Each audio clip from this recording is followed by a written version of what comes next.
Hello दोस्तों, good morning. स्वागत है आप सभी का मेरे यूट्यूब चैनल आर्यस लेक्चर्स पे।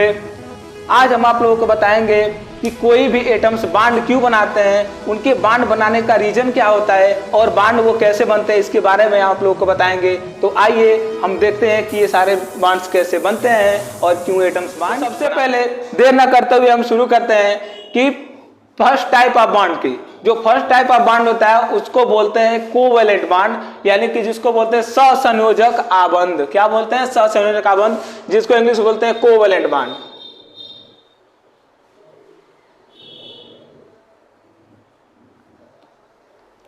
देखिए, कोवैलेंट बॉन्ड को हिंदी में बोलते हैं सहसंयोजक आबंध। सहसंयोजक आबंध जो होता है कोई भी एटम क्यों बनाता है, कैसे बनाता है?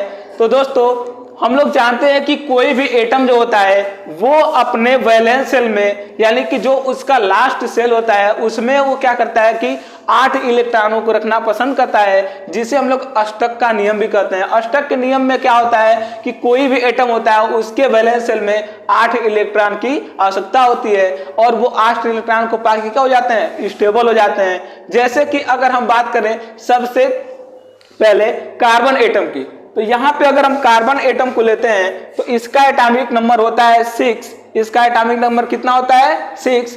तो यहां पे अगर इसको हम देखें तो इसके पास जो होते हैं नंबर ऑफ इलेक्ट्रॉन्स होते हैं 6। अगर इसके सेल्स की बात करें तो पहला सेल होता है 1s, इसमें इलेक्ट्रॉन होते हैं 2, और हमारा दूसरा होता है 2s, इसमें इलेक्ट्रॉन होते हैं 2, और 2s में ही क्या होता है? 2p भी होता है, तो इसमें इलेक्ट्रॉन होते हैं 2, यानी कि टोटल नंबर ऑफ इलेक्ट्रॉन होते हैं 6। अगर इनके ऑर्बिटलों को अगर अलग अलग हम बना सकते हैं, जैसे कि देखो पहले 1s के लिए अगर हम ऑर्बिटल को बनाए तो इसमें सिर्फ 2 इलेक्ट्रॉन भरे जाते हैं, एक भरा जाता है क्लॉकवाइज, एक भरा जाता है एंटी क्लॉकवाइज। फिर दूसरे सेल में आते हैं तो दूसरे सेल में जो होता है पहला इसका होता है 2s में भी इलेक्ट्रॉन्स जो होते हैं सिर्फ 2 ही भरे जाते हैं। अब हम बात करेंगे p की, तो p में जो होता है ऐसे होते हैं ऑर्बिटल्स और इनमें होती है कक्षकों की संख्या 3, और इन तीनों में इलेक्ट्रॉन्स भरे जा सकते हैं। जब एक में इलेक्ट्रॉन्स को हमने 2 भरा है तो तीनों में भरे जा सकते हैं 6, लेकिन इस कार्बन में सिर्फ 6 ही इलेक्ट्रॉन होने के कारण यहाँ पे 2 इलेक्ट्रॉनों को हमने इसमें भर दिया 1s में और 2 इलेक्ट्रॉनों को हमने 2s में भर दिया। बाकी का जो इलेक्ट्रॉन बचा उसको हम p में भर देंगे, यानी कि एक इलेक्ट्रॉन यहाँ पे भरा जाएगा और एक इलेक्ट्रॉन यहाँ भरा जाएगा।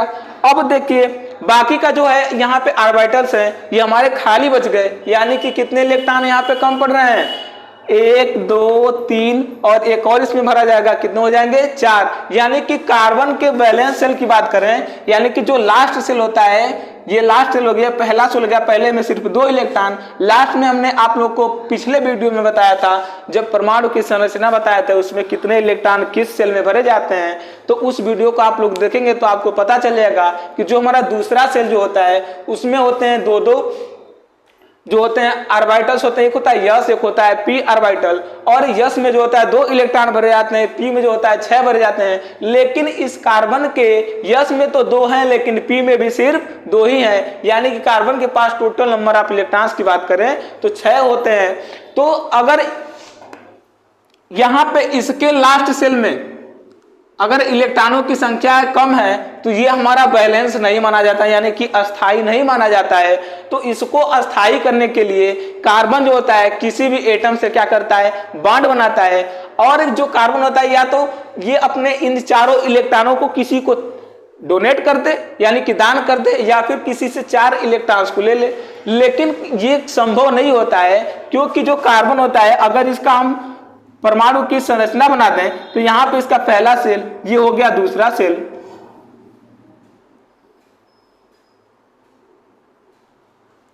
पहले सेल में जो नंबर ऑफ इलेक्ट्रॉन्स होते हैं सिर्फ 2 होते हैं, दूसरे में जो नंबर ऑफ इलेक्ट्रॉन्स इसमें होते हैं सिर्फ 4 ही मिलते हैं, जो कि 4 इलेक्ट्रॉन्स इस 2s और इस 2p में भरे हुए हैं, यानी कि 2s में 2 और p में 2, यानी कि मिलके कितने हुए? 4। यानी कि इसके आउटर सेल में कितने नंबर ऑफ इलेक्ट्रॉन्स हुए देखेंगे तो इसके आउटर सेल में जो इलेक्ट्रॉनों की संख्या 4 है।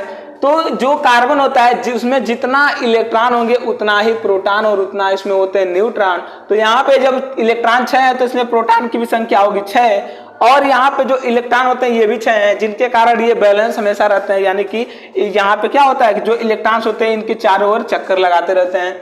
अब देखेंगे तो यहां से अगर डायरेक्टली अगर ये इलेक्ट्रॉन को अपने लूज भी कर दे तो यहां से क्या होगा कि 4 इलेक्ट्रॉन अगर ये क्या कर दे, लूज कर दे, यानी कि बाहर निकाल दे, तो इसमें 4 इलेक्ट्रॉनों की होगी कमी, जिसमें यहां पे प्रोटॉनों की क्या हो जाएगी, अधिकता। क्योंकि ये इलेक्ट्रॉन और प्रोटॉन दोनों एक दूसरे को क्या किए रहते हैं, बैलेंस किए रहते हैं। तो यहां से जब इलेक्ट्रॉन्स जब निकल जाएंगे तो ये क्या होगा, जो इसका जो न्यूक्लियस होगा इसका जो होता है आकर्षण बल इन दोनों इलेक्ट्रॉनों के प्रति बहुत ज्यादा हो जाएगा और इस परमाणु का अस्तित्व भी क्या हो सकता है, समाप्त हो सकता है। तो अब यहां पे अगर बात करें कि ये किसी से डायरेक्ट अगर क्या करे 4 इलेक्ट्रॉन को ऐड कर रहे हैं, यानी कि कहीं से अगर ये 4 इलेक्ट्रॉन ऐड भी कर रहा है 4 इलेक्ट्रॉन को, तो यहाँ पे हो जाएगी इलेक्ट्रॉन की अधिकता। अब इसके न्यूक्लियस की बात करें तो इसके न्यूक्लियस में सिर्फ 6 ही क्या है, प्रोटॉन है। और यहाँ पे अगर 4 इलेक्ट्रॉन ऐड करेंगे तो 6 इलेक्ट्रॉनों से बढ़ के हो जाएंगे 6 4 10, तो 6 4 10 हो जाएंगे, यानी कि सिर्फ 6 ही यहाँ पे प्रोटॉन है और इलेक्ट्रॉनों की संख्या हो जाएगी 10, यानी कि यहाँ पे सबसे ज्यादा इलेक्ट्रॉन का घनत्व तो बढ़ जाएगा। तब भी इसके और इसके बीच आकर्षण बल बहुत ज्यादा हो जाएगा। तो जब इसके बीच आकर्षण बल बहुत ज्यादा हो जाएगा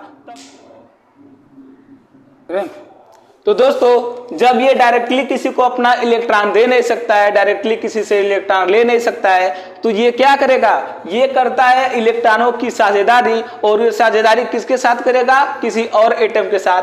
तो दोस्तों आइए देखते हैं कि कैसे ये किसी और एटम के साथ क्या करता है, साझेदारी करता है। तो सबसे पहले साझेदारी करने के लिए इसके साथ कोई और एटम को हमको बनाना पड़ेगा। जैसे इसके साथ क्या करते हैं, हम किसी हाइड्रोजन को जोड़ दें या फिर ऑक्सीजन को जोड़ दें। तो देखिए क्या करते हैं कि यहां पे हम लेते हैं हाइड्रोजन एटम, इसका एटॉमिक नंबर होता है 1, और 1 एटॉमिक नंबर होने के साथ साथ अगर इसकी न्यूक्लियस को देखें तो इसमें होंगे 1 प्रोटॉन, और यहां पे जो होगा अगर इसमें इलेक्ट्रॉन की बात करें तो इसमें जब एटॉमिक नंबर 1 है इसका, तो इसके पास इलेक्ट्रॉन भी क्या होगा, 1 होगा। और आपको पता है कि इसके पास सेल कौन सा है, पहला सेल है, और पहला सेल होने के कारण इसके पास सिर्फ 1 यस ऑर्बिटल हो सकता है और इसके पास सिर्फ इलेक्ट्रॉन संख्या 1 हो सकती है, यानी कि इसके यस ऑर्बिटल में सिर्फ 1 इलेक्ट्रॉन। लेकिन हमने इसके पहले वाले वीडियो में पढ़ा था कि यस ऑर्बिटल में जो होते हैं टोटल नंबर ऑफ इलेक्ट्रॉन्स भरे जाते हैं 2, लेकिन इसके पास कितना है, 1 है। यानी कि अगर ये क्या करे कि अपने इलेक्ट्रॉन्स को क्या कर दे, कार्बन को शेयर कर दे, और कार्बन अपना 1 इलेक्ट्रॉन इसको शेयर कर दे, तो दोनों के पास क्या हो जाएंगे, इलेक्ट्रॉनों की क्या हो जाएगी, आवश्यकता पूरी हो जाएगी। तो देखिए हम कैसे करते हैं इसको। तो देखिए दोस्तों यहां पे अगर हम बना दे कार्बन को, तो कार्बन के आउटर सेल में हमने देखा कि कितने इलेक्ट्रॉन बचे थे, 4, यानी कि 1 2 3 और 4। ये सारे किसके इलेक्ट्रॉन्स हो गए, कार्बन के। और कौन से इलेक्ट्रॉन, जो उसके बाहरी कोश में इलेक्ट्रॉन बचे हुए थे। अब देखिए इसके बाद से हमने हाइड्रोजन को लिया था, तो अगर एक हाइड्रोजन के पास 1 इलेक्ट्रॉन है तो हम यहाँ पे 4 इलेक्ट्रॉनों के साथ शेयर करने के लिए 4 हाइड्रोजन लेने पड़ेंगे। तो यहाँ से हम ले लेते हैं 4 हाइड्रोजन को, और चारों हाइड्रोजन के पास 1 इलेक्ट्रॉन होंगे। अब वो इलेक्ट्रॉन जो हाइड्रोजन के पास है, हाइड्रोजन का एटॉमिक नंबर होता है 1, यानी कि इसका सेल होता है 1 यस। अब 1 यस में सिर्फ 1 ही इलेक्ट्रॉन होता है, और यस में हमको पता है कि 2 इलेक्ट्रॉन रह सकते हैं। तो यहां से ये क्या करता है कि कार्बन से 1 इलेक्ट्रॉन को यहां से ऐड कर लेता है। तो इसका जो 1 यस सेल होता है, यस में 2 होते हैं, तो 1 और 1 2 पूरे हो जाते हैं। फिर बात करें इसके दूसरे हाइड्रोजन के पास, ये भी क्या करता है, इसे शेयर कर लेता है। तीसरा हाइड्रोजन भी क्या करता है, इस प्रकार से शेयर करता है, और चौथा भी इस प्रकार से क्या करता है, शेयर।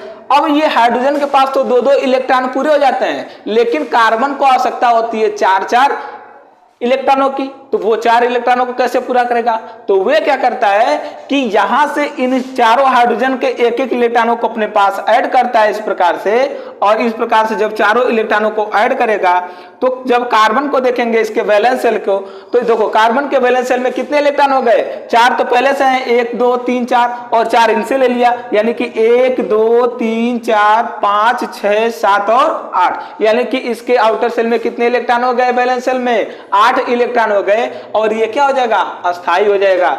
तो दोस्तों इसी प्रकार से क्या होता है, इलेक्ट्रॉनों की साझेदारी होती है एटम्स के बीच। तो इलेक्ट्रॉनों की साझेदारी होता है तो बनते हमारे बॉन्ड्स, और जब इलेक्ट्रॉनों की साझेदारी के द्वारा यानी कि एक दूसरे के साथ शेयर करने के द्वारा जब बांड बनते हैं तो उन बांड को बोलते हैं कोवैलेंट बांड, और इसको हिंदी में बोलते हैं सहसंयोजक आबंध। तो देखो यहां पे ये कार्बन हुआ और कार्बन ने क्या किया, इस हाइड्रोजन के साथ इलेक्ट्रॉनों को साझेदारी कर लिया, तो यहां से बनता है हमारा CH4। क्या बनता है? CH4, यानी कि कार्बन के साथ 4-4 हाइड्रोजन किसके द्वारा जुड़े होंगे? सिंगल बॉन्ड के द्वारा। और सिंगल बॉन्ड के द्वारा क्यों जुड़े? क्योंकि इनके बीच एक एक इलेक्ट्रॉनों की क्या हुई? साझेदारी। तो इस हाइड्रोजन के बीच एक इलेक्ट्रॉन की साझेदारी हुई, इसके भी साथ एक इलेक्ट्रॉन की साझेदारी हुई, इसके भी साथ भी एक, और इसके साथ भी एक इलेक्ट्रॉन की साझेदारी हुई। तो यहाँ पे हमारा बनता है जो बॉन्ड, इसी को बोलते हैं कोवैलेंट बॉन्ड। कोवैलेंट बॉन्ड होता है दो इलेक्ट्रॉनों के साझेदारी से बनता है। यानी कि अगर कोवैलेंट बॉन्ड की अगर परिभाषा अगर हम देना चाहें, यानी कि सहसंयोजक आबंध की परिभाषा लिखना चाहें, तो हम ऐसे लिख सकते हैं, यानी कि कोई बॉन्ड किसी दो एटम के इलेक्ट्रॉनों के साझेदारी से अगर बनता है तो उसको बोलते हैं कोवैलेंट या फिर सहसंयोजक आबंध या फिर बंध। तो यहाँ पे दो इलेक्ट्रॉनों की साझेदारी हुई इनके बीच, तो यहाँ पे बॉन्ड हमारा बना सहसंयोजक आबंध। तो दोस्तों ऐसे ही अगले वीडियो में हम आप लोग को बताएंगे कि कोवैलेंट के बाद जो हमारा होता है कोऑर्डिनेट बॉन्ड। कोऑर्डिनेट बॉन्ड और कोऑर्डिनेट बॉन्ड जाने से पहले हम ये जानेंगे कि यहाँ पे तो हमने देखा तो सिंगल बॉन्ड बना था, अब इसके बाद जानेंगे कि डबल बॉन्ड और ट्रिपल बॉन्ड कैसे बनते हैं। तो डबल बॉन्ड ट्रिपल बॉन्ड भी जो होते हैं इलेक्ट्रॉनों के साझेदारी से बनते हैं। तो वो कैसे बनेंगे कि यहाँ पे एक इलेक्ट्रॉन पेयर शेयर हुआ है, लेकिन उनमें क्या होगा, जब डबल बॉन्ड बनेंगे तो दो इलेक्ट्रॉन पेयर शेयर होंगे, और जब ट्रिपल बॉन्ड बनेगा तो 3 इलेक्ट्रॉन पेयर शेयर होते हैं, तो बनता है हमारा ट्रिपल बॉन्ड। तो धन्यवाद दोस्तों, इतना ही आज की वीडियो में।